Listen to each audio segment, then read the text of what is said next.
നമ്മുടെ കർത്താവും രക്ഷിതാവുമായ യേശുക്രിസ്തുവിൻ്റെ പരിശുദ്ധമായ നാമം വാഴ്ത്തപ്പെടുമാറാകട്ടെ. അനുഗ്രഹീതമായിരിക്കുന്ന ഈ നല്ല രാത്രിയിൽ നമുക്കൊരുമിച്ച് ബഥേൽ ഹോളി സിറ്റി മിഷൻ എന്ന ഫേസ്ബുക്ക് ലൈവ് പേജിലൂടെ കർത്താവിൻ്റെ നാമത്തെ മഹത്വപ്പെടുത്തുവാൻ കർത്താവ് നൽകിയ നല്ല അവസരത്തിനായിട്ട് ഞാൻ വീണ്ടും കർത്താവിനെ വാഴ്ത്തുന്നു, സ്തുതിക്കുന്നു.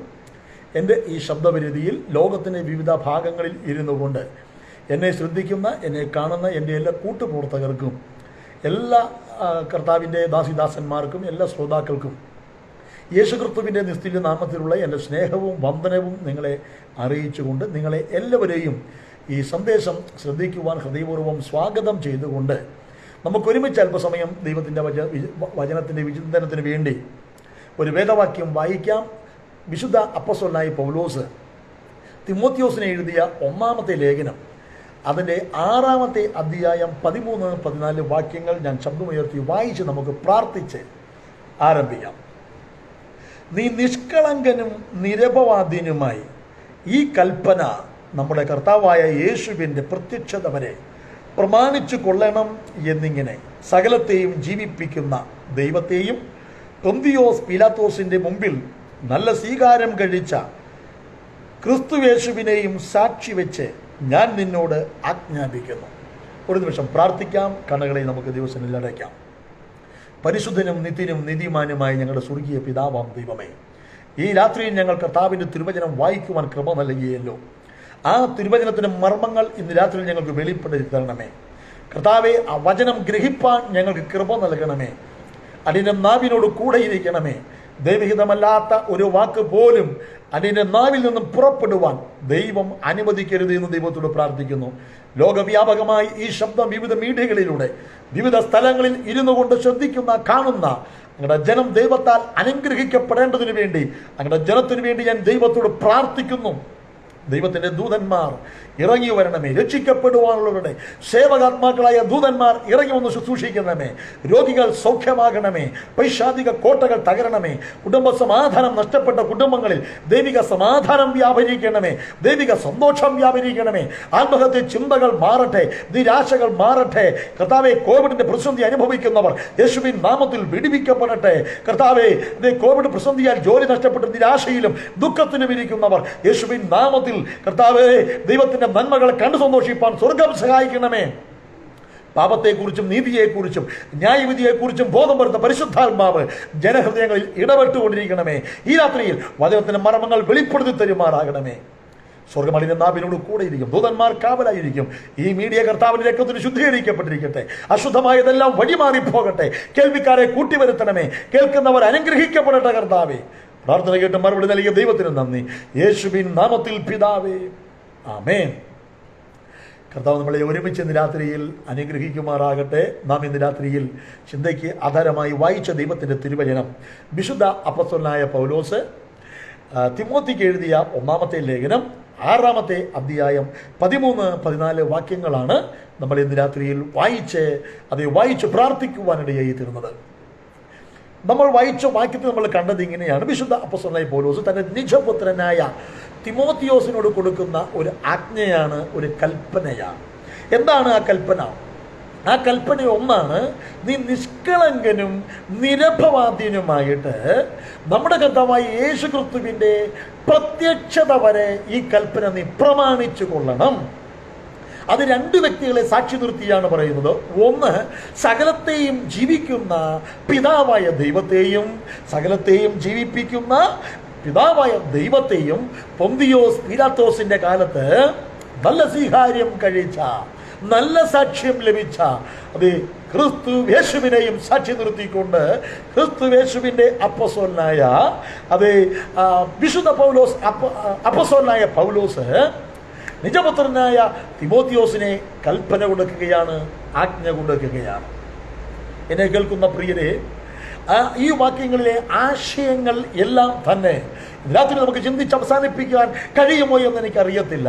അവിടെ നമ്മൾ 13-ാമത്തെ വാക്യത്തിൽ കണ്ടത് തിമോത്തിയോസിനോട് പറഞ്ഞൊരു കാര്യം, നിരപവാദ്യനും നിഷ്കളങ്കനുമായിട്ട് നിന്നുകൊണ്ട് അത് അവസാനം വരെ നമ്മുടെ കർത്താവായ യേശുക്രിസ്തുവിൻ്റെ പ്രത്യക്ഷത വരെ.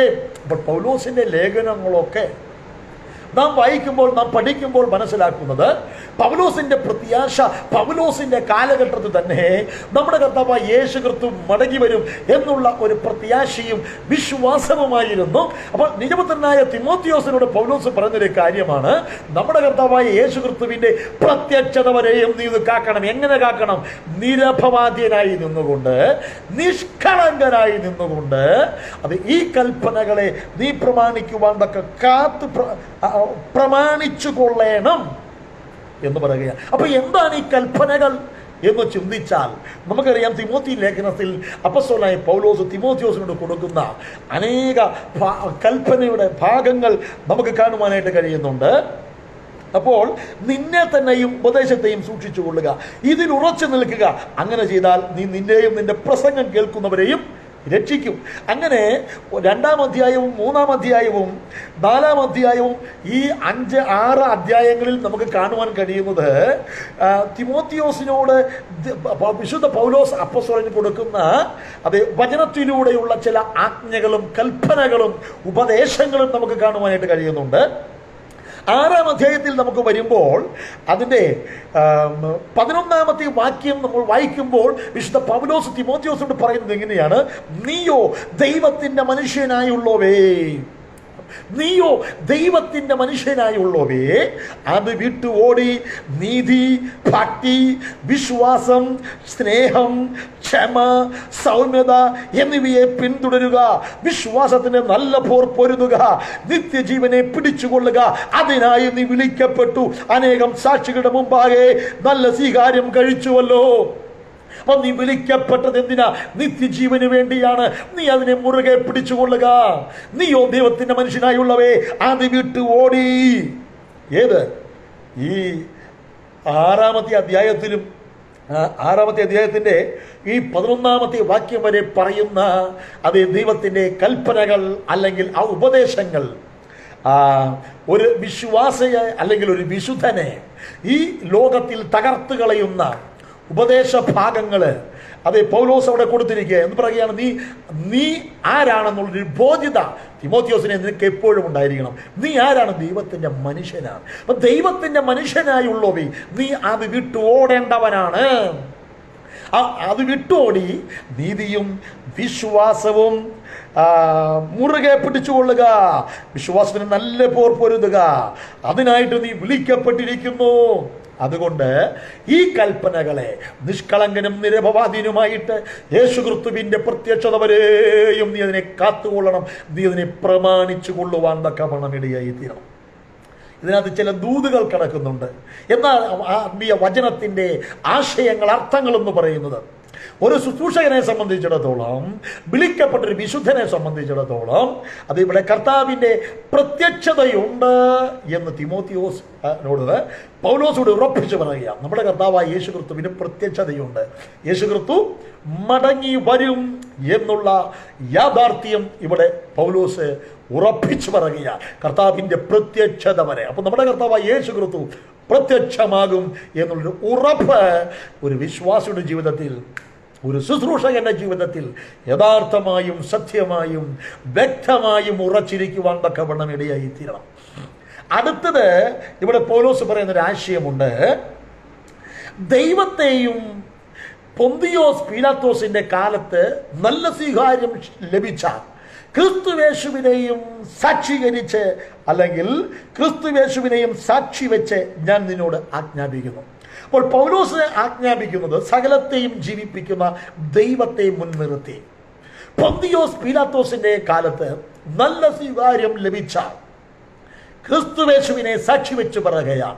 2 സാക്ഷികളെ മുൻനിർത്തിയാണ് പൗലോസിനോട് തിമോത്തിയോസിനോട് കൽപ്പന കൊടുക്കുന്നത്.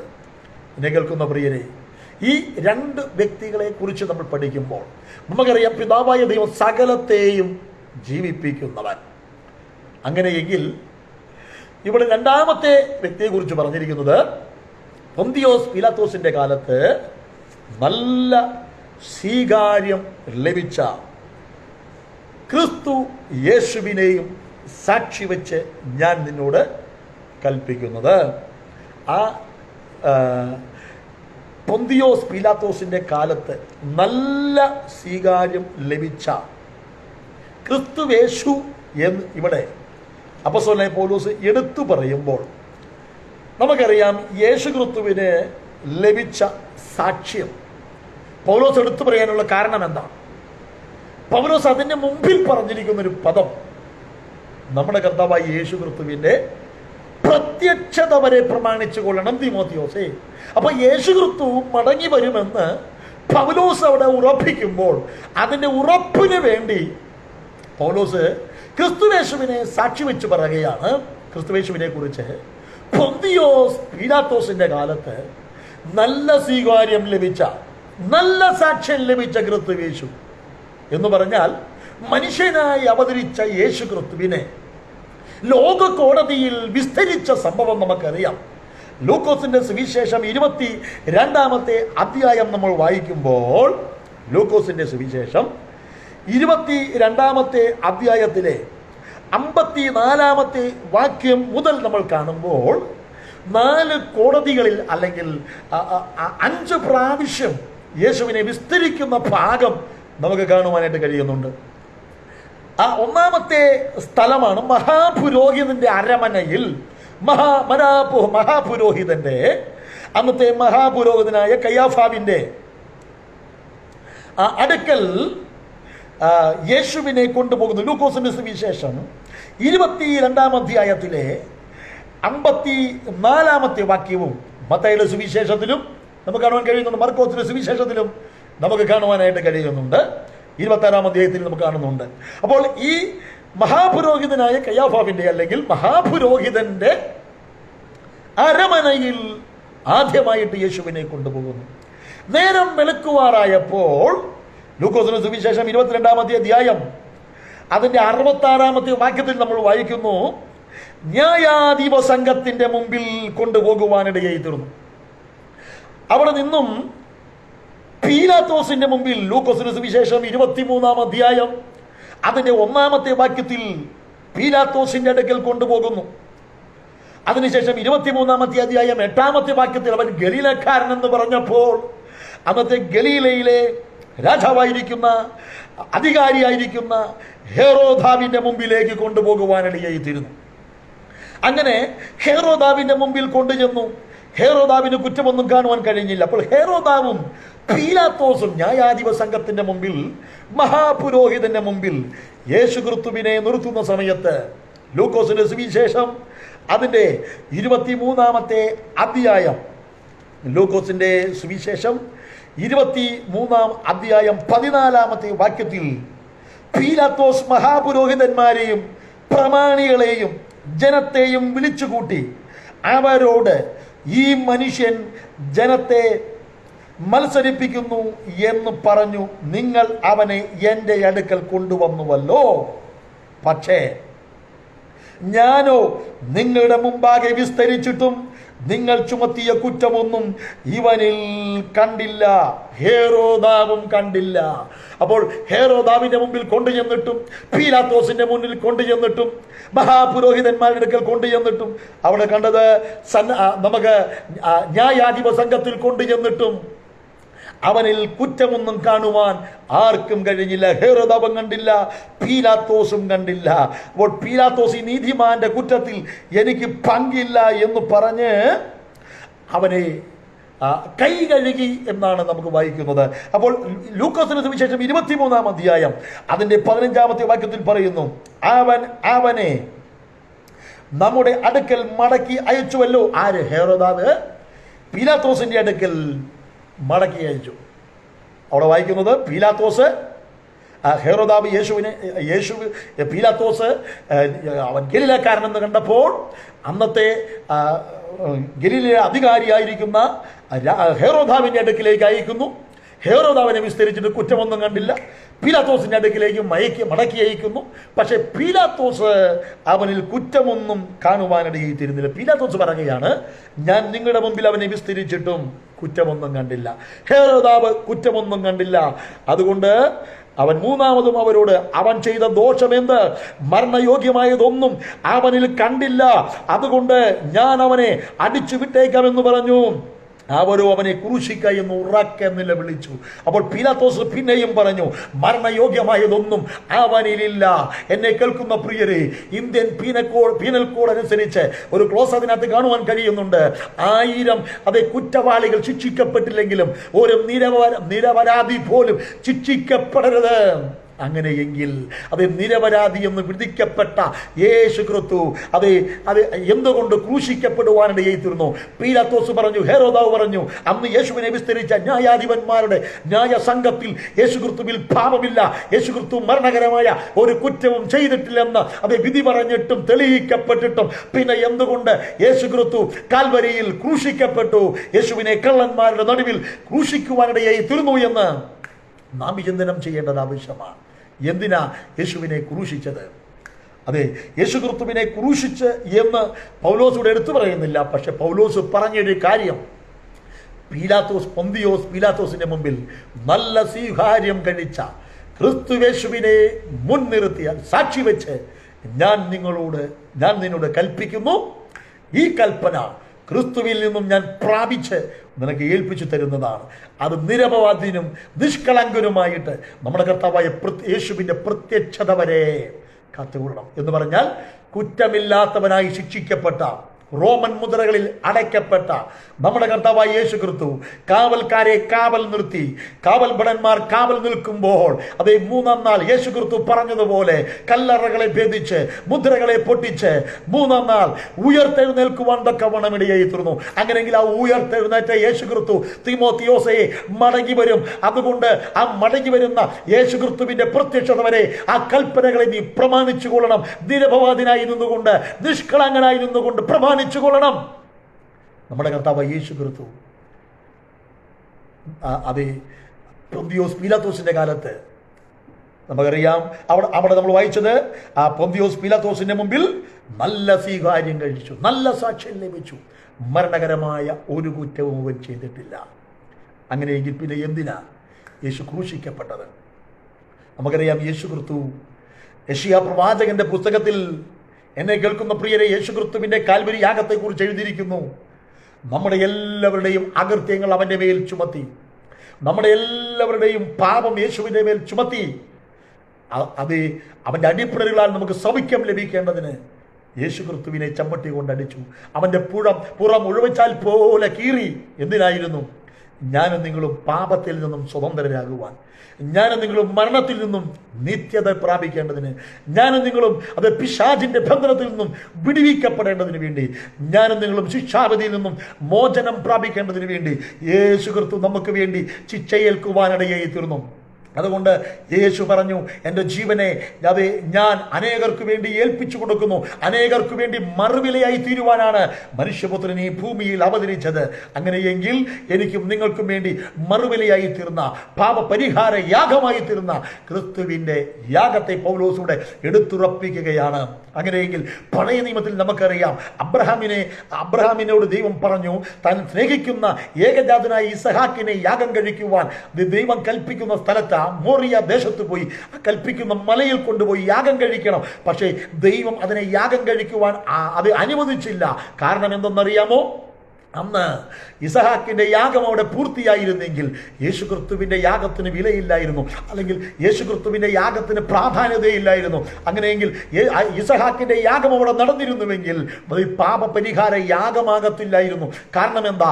അത് യേശു ക്രിസ്തുവിൽ പാപമില്ലായിരുന്നു. പക്ഷെ ഇസഹാക്ക് ജനിച്ചത് ആദാമ്യ സന്തതിയായതുകൊണ്ട്, ആദാമ്യ വംശ പാരമ്പര്യത്തിന്റെ പാപത്തിൽ ജനിച്ച ഇസഹാക്കിന്റെ യാഗം ഒരിക്കലും സമ്പൂർണ്ണ പാപപരിഹാരമാകത്തില്ലായിരുന്നു. പക്ഷേ ഇസഹാക്കിന്റെ യാഗം മുതൽ, ലോക സ്ഥാപനം മുതൽ ആരംഭിച്ച യാഗങ്ങളെല്ലാം ക്രിസ്തുവിന്റെ യാഗത്തിന്റെ നിഴലായിരുന്നു. ലേവ്യ പുസ്തകത്തിൽ പറഞ്ഞിരിക്കുന്ന യാഗങ്ങളെല്ലാം യേശു ക്രിസ്തുവിന്റെ യാഗത്തിന്റെ നിഴലായിരുന്നു. അത് എബ്രായ ലേഖനം 9-ാം അധ്യായം 13 ഇങ്ങനെ പറയുന്നു, ആട്ടുകൊറ്റന്മാരുടെയും കാളക്കിടാങ്ങളുടെയും രക്തവും മലിനപ്പെട്ടവരുടെ തളിക്കുന്ന പശുഭസ്മവും ജഡിക ശുദ്ധി വരുത്തുന്നുവെങ്കിൽ നിത്യാത്മാവിനാൽ ദൈവത്തിന് തന്നെത്താൻ അർപ്പിച്ച യേശു ക്രിസ്തുവിന്റെ നിർമ്മലമായ രക്തം ജീവനുള്ള ദൈവത്തെ ആരാധിപ്പാൻ നമ്മുടെ മനസ്സാക്ഷിയിലെ നിർജീവ പ്രവൃത്തികളെ പോക്കി എത്രയധികം ശുദ്ധീകരിക്കുവാനിടയായി തീരും. അപ്പോൾ യേശു ക്രിസ്തുവിന്റെ രക്തം അത് ജഡത്തിലെയും ആത്മാവിലെയും സകല കന്മക്ഷവും പോക്കി നമ്മെ ശുദ്ധീകരിക്കുവാനിടയായി തീരുന്നു.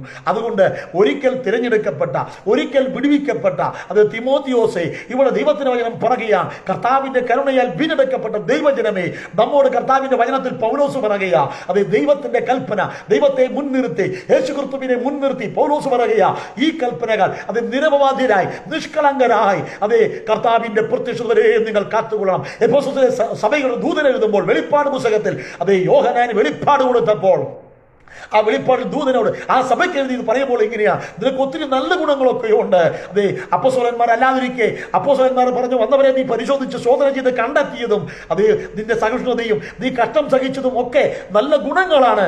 പക്ഷേ അവിടെ എഫെസോസ് ദൂതൻ സഭയ്ക്ക് എഴുതുമ്പോൾ പറയുകയാണ്, ഒരു കുറ്റം നിന്നെ കുറിച്ച് പറയാനുണ്ട്, ആദ്യ സ്നേഹം വിട്ടുപോയി. ഏതിൽ നിന്നും വീണ്ടും മടങ്ങി വന്ന് ആദ്യത്തെ പ്രവൃത്തി ചെയ്യുക. അങ്ങനെയെങ്കിൽ ആദ്യ സ്നേഹം അവസാനത്തോളം മുറുകെ പിടിക്കേണ്ടത് ഒരു ദൈവത്തിന്റെ കടമയാണ്. അത് കർത്താവിന്റെ പ്രത്യക്ഷത വരെയും നാം മുറുകെ പിടിക്കുന്നെങ്കിൽ നിശ്ചയമായിട്ടും കർത്താവ് തൻ ഗംഭീരനാദത്തോടും പ്രധാന ദൂതന്റെ ശബ്ദത്തോടും ദൈവത്തിന്റെ കാഹളത്തോടും കൂടെ ഇറങ്ങി വരുമ്പോൾ ക്രിസ്തുവിൽ മരിച്ചവർ മുമ്പേ ഉയർത്തെഴുന്നേൽക്കുകയും ശേഷിക്കുന്ന വിശുദ്ധന്മാർ ആകാശമേളകളിൽ അവരോടൊരുമിച്ച് കർത്താവിനെ എതിരേൽപ്പാൻ എടുക്കപ്പെടുമെന്ന് തെസ്സലോനിക്ക ലേഖനം പറയുന്നത് പോലെ ഞാൻ നിങ്ങൾ എടുക്കപ്പെടുവാനിടയായി തീരും. അതുകൊണ്ട് ഇന്ന് രാത്രിയിൽ ഈ ശബ്ദം ലോകത്തിന്റെ വിവിധ ഭാഗങ്ങളിൽ നിന്നുകൊണ്ട് എന്നെ ശ്രദ്ധിക്കുന്ന പ്രിയരെ, നമ്മുടെ കർത്താവായ യേശു ക്രിസ്തു കാൽവരിയിൽ യാഗമായത് ഞാനും നിങ്ങളും നിഷ്കളങ്കരും അത് വിശുദ്ധരുമായി കർത്താവിന്റെ സന്നിധിയിൽ കാണപ്പെടേണ്ടതിന് വേണ്ടി എഫെസ്യ ലേഖനം 1-ാം അധ്യായം 4-ാമത്തെ വാക്യത്തിൽ പറയുന്നു. അങ്ങനെയെങ്കിൽ ആ നിഷ്കളങ്കരും നിരപവാദിയുമായി നമ്മൾ ദൈവത്തിൻ്റെ കൽപ്പനകൾ അത് പ്രമാണിച്ചുകൊണ്ട് കർത്താവിൻ്റെ പ്രത്യക്ഷതയ്ക്ക് വേണ്ടി കാത്തിരിക്കുവാൻ യൂദയുടെ ലേഖനത്തിലും പത്രോസിന്റെ ലേഖനത്തിലും വിശുദ്ധ അപ്പോസ്തലന്മാർ നമ്മളെ പ്രബോധിപ്പിക്കുകയാണ്. അതുകൊണ്ട് ഇന്ന് രാത്രിയിൽ നമുക്ക് ഒരു നിമിഷം ഏൽപ്പിച്ചു കൊടുത്ത് നമുക്ക് ദൈവത്തോട് പ്രാർത്ഥിക്കാം. കർത്താവേ, അവിടുത്തെ പ്രത്യക്ഷത വരെയും കർത്താവിൻ്റെ വചനത്തിൽ നിൽപ്പാനുള്ള കൃപ ഞങ്ങളുടെ മേൽ അങ്ങ് പകരണമേ. നമുക്ക് ദൈവത്തോട് പ്രാർത്ഥിക്കാം. ഒരു നിമിഷം കണ്ണുകളെ അടയ്ക്കാം. പരിശുദ്ധ പിതാവേ, കേൾക്കപ്പെട്ട വചനത്തിന്റെ മുമ്പിൽ ഞങ്ങളെ സമ്പൂർണ്ണമായി സമർപ്പിക്കുന്നു നാഥാ. ഇന്ന് രാത്രിയിൽ ഈ വചനം ഞങ്ങളോട് സംസാരിച്ചതിന് നന്ദി. കർത്താവേ, ഞങ്ങൾക്ക് വേണ്ടി അങ്ങ് കാൽവരിയിൽ യാഗമായി, ഞങ്ങൾക്ക് വേണ്ടി ഉയർത്തെഴുന്നേറ്റ്, ഞങ്ങൾക്ക് വേണ്ടി ഇന്നും ജീവിക്കുന്ന നല്ല നാഥനെ, അങ്ങയുടെ പ്രത്യക്ഷത വരെയും അങ്ങയുടെ കൽപ്പന അനുസരിച്ചുകൊണ്ട് അങ്ങേക്ക് വേണ്ടി നിലനിൽപ്പാൻ ആവശ്യമായി കൃപ ഞങ്ങളുടെ മേൽ പകരണമേ. കർത്താവേ, ലോകത്തിൻ്റെ മോഹങ്ങളിൽ, ലോകത്തിൻ്റെ തന്ത്രങ്ങളിൽ, പിശാചിൻ്റെ തന്ത്രങ്ങളിൽ കുടുങ്ങിപ്പോകാതെ ദൈവകൃപയിൽ നിലനിൽപ്പാൻ ദൈവം ഞങ്ങളെ സഹായിക്കണമേ. അവിടുത്തെ കാഹള ശബ്ദം കേൾക്കുമ്പോൾ അങ്ങയോടുകൂടെ എടുക്കപ്പെടുവാനുള്ള കൃപ ഞങ്ങളുടെ മേൽ പകരണമേ. അങ്ങ് ഞങ്ങളോട് കൂടെ ഇരിക്കണമേ എന്നതാ. ഞങ്ങളുടെ വചനത്തിൽ ആശ്രയിച്ച് നിലനിൽപ്പാൻ കൃപ നൽകണമേ. ദൈവത്തിൻ്റെ കരങ്ങളിലേക്ക് ഞങ്ങളെ ഏൽപ്പിക്കുന്നു. പിതാവേ, ലോകവ്യാപകമായി ഈ ശബ്ദം ശ്രദ്ധിക്കുന്ന ഞങ്ങളുടെ ജനത്തെ, ഈ ശബ്ദം കേൾക്കുന്ന ഞങ്ങളുടെ ജനത്തെ ഞാൻ അനുഗ്രഹിക്കുന്നു. പിതാവിൻ്റെയും പുത്രൻ്റെയും പരിശുദ്ധാത്മാവിൻ്റെയും നാമത്തിൽ അനുഗ്രഹിക്കുന്നു. ഞങ്ങളുടെ ജനം അനുഗ്രഹിക്കപ്പെടട്ടെ. രോഗികൾ സൗഖ്യമാകട്ടെ. നിരാശകൾ മാറിപ്പോകട്ടെ. ദൈവത്തിൻ്റെ ദൂതന്മാരുടെ ശുശ്രൂഷകൾ ഉണ്ടാകട്ടെ. കർത്താവിനോടുകൂടെ ഓരോ ദിവസവും ഞങ്ങളുടെ ജനം അടുത്തിരിപ്പാൻ കൃപ നൽകണമേ. അവിടുന്ന് അങ്ങനെ ചെയ്ത കൃപയ്ക്ക് നന്ദി. യേശുവിൻ നാമത്തിൽ പിതാവേ, ആമേൻ. കർത്താവ് നമ്മളെല്ലാവരെയും ഒരുമിച്ച് അനുഗ്രഹിക്കട്ടെ. ഈ ശബ്ദം ഇതുവരെയും ശ്രദ്ധിച്ച എൻ്റെ എല്ലാ കൂട്ടുപ്രവർത്തകരോട്, എൻ്റെ എല്ലാ ശ്രോതാക്കളോടുമുള്ള ഹൃദയം നിറഞ്ഞ നന്ദി അറിയിക്കുന്നു. പ്രിയരെ, നിങ്ങൾക്ക് ഈ സന്ദേശം അനുഗ്രഹമായെങ്കിൽ, ഇഷ്ടമായെങ്കിൽ നിങ്ങളുടെ കൂട്ടുകാർക്കും മറ്റുള്ള ഗ്രൂപ്പിലേക്കൊക്കെ ഷെയർ ചെയ്യുക. അനേകം ദൈവത്തിൻ്റെ വചനം കേട്ട് നിത്യ സത്യത്തിലേക്ക് കടന്നു വരട്ടെ, നിത്യജീവൻ പ്രാപിക്കട്ടെ. നിങ്ങൾക്ക് എന്തെങ്കിലും പ്രാർത്ഥനാ വിഷയങ്ങളുണ്ടെങ്കിൽ എൻ്റെ കമൻറ്റ് ബോക്സിലോ വാട്സാപ്പ് നമ്പറിലോ എഴുതി അറിയിച്ച ഞങ്ങളുടെ പ്രാർത്ഥനാ ഗ്രൂപ്പിൽ നിങ്ങൾക്ക് വേണ്ടി പ്രാർത്ഥിക്കുന്നതായിരിക്കും. നാളെ രാത്രി നമ്മൾ ഒരുമിച്ച് കണ്ടുമുട്ടുന്നവരെയും നിങ്ങൾ എനിക്ക് വേണ്ടിയും ഓർത്ത് പ്രാർത്ഥിക്കണം. നമ്മുടെ കർത്താവ് നമ്മളോട് കൂടെ ഇരുന്ന സകല സത്യത്തിൽ നമ്മളെ വഴി നടത്തി അനുഗ്രഹിക്കുമാറാകട്ടെ. ആമേൻ.